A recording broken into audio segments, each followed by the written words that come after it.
Just about 9 minutes before the polls close in New Hampshire, and 9% of the precincts reporting. Here's the latest results from New Hampshire. The primary voting as of right now. Mitt Romney holding the lead at 36%. Ron Paul remains in second place with 24% of the vote. John Huntsman holding at, well, actually picking up a point here, 16% with, again, 9% of the precincts reporting.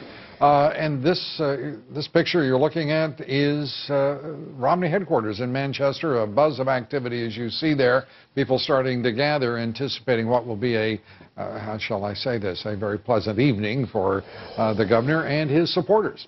We'll keep you updated on all of those numbers, and we're back with the A-team. Ron Christie, Mitt Romney seems to be a beneficiary of the tax against him, whether by Newt Gingrich, whether by Huntsman, by whomever. Is that the way you see it? Because he seems undaunted and undented. That is exactly how I see it, and I think he's been a much better candidate. He's been a much better tested candidate as a result of this. Going into this, Governor Romney was always the presumptive front runner. No one really laid a glove on him. No one really hit him in the debates. Now we've seen the attack ads, the commercials, and Speaker Gingrich coming after him personally, and I think he's responded quite well, and I think that's shown a different side, a more human side of Governor Romney than folks have seen.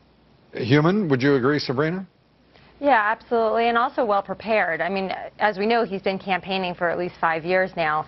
He was the most prepared to go, to the national stage. But I think that this last sort of hurdle really did propel him into sort of general election mode. And I think that for Gingrich, this is probably going to be his second implosion.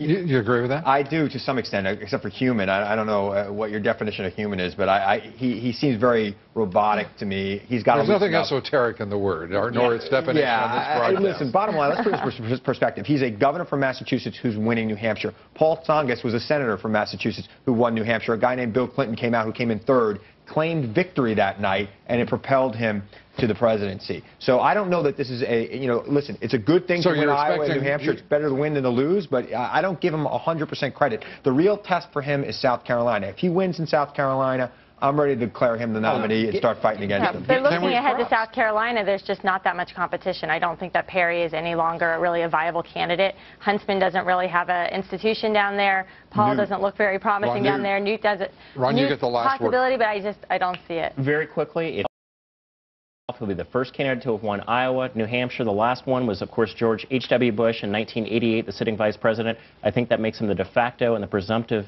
Republican nominee. A very strong position for him to be in going into South Carolina. Ron Christie, thank you so much. Sabrina Schaeffer, thank you so much. Christopher Hahn, thanks. Thank you. That's it for us tonight. Coming up here tomorrow, we'll have complete results from New Hampshire. A look ahead to South Carolina.